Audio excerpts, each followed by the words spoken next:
Roberto, e aí, diante de todo esse cenário, onde a gente pode ter uma movimentação mais importante, deve manter esse fluxo, deve trazer esse otimismo, independentemente do cenário doméstico, o gringo segue trazendo recursos, pode levar o Ibovespa para patamares ainda mais elevados. A pergunta que fica como aproveitar talvez esses movimentos de ruído, essas incertezas, essas quedas até temporárias no mercado para continuar montando posição, para entender o mercado, para buscar essas oportunidades, para conseguir melhores retornos ao longo dos próximos tempos.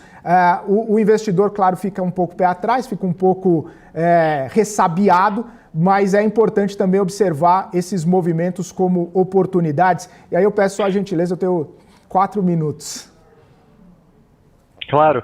E se a gente for perceber, a pessoa física, que é basicamente o nosso público aqui, né, e também imagino que o público da BMC, ele não entrou na Bolsa. Você ainda, não só pelos números, a gente não percebe isso, óbvio que teve uma entrada positiva e tudo, mas não foi uma coisa contundente como, por exemplo, quando comparado ao gringo, né?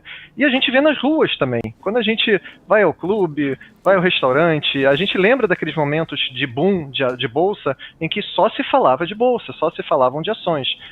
Então, por que a gente tem uma visão muito positiva para a Bolsa especificamente?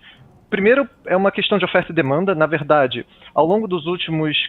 Desde o pós-pandemia, por exemplo, você teve muito fechamento de capital, tá? Você teve muitas empresas que se deslistaram da Bolsa e muitas recompras das próprias empresas recomprando as próprias ações, tá? Você não teve um aumento de CPFs na B3, você não teve um aumento contundente de volume na B3, tá? Mesmo o volume diário, o volume é algo que a gente acompanha muito aqui.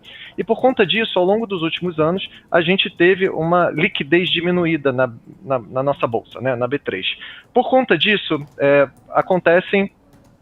o resultado disso são algumas altas que aconteceram ao longo desse ano. Por exemplo, muitas empresas também com posições vendidas, né, com posições shorts que tiveram que ser desfeitas, né? Então, por conta de tudo isso, essa falta de liquidez, combinada a posições vendidas excessivas na virada do ano, faz com que qualquer notícia relevantemente boa, né, como essa que a gente está vivendo, de ter um fluxo estrangeiro maior, você acabe causando uma alta muito contundente da Bolsa, principalmente naquelas empresas que têm baixa capitalização, como as small caps. Então, a gente acha que esse efeito ainda não acabou, tá? A gente acha que tem pouca ação para muito dinheiro, tá?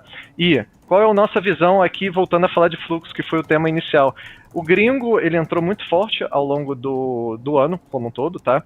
E só teve uma saída mensal ali em abril, mas agora a gente pode ver um fluxo da pessoa física e principalmente do institucional. O institucional são aqueles fundos de investimento tradicionais que a gente conhece, ou os fundos mais, por exemplo, fundos de pensões, por exemplo.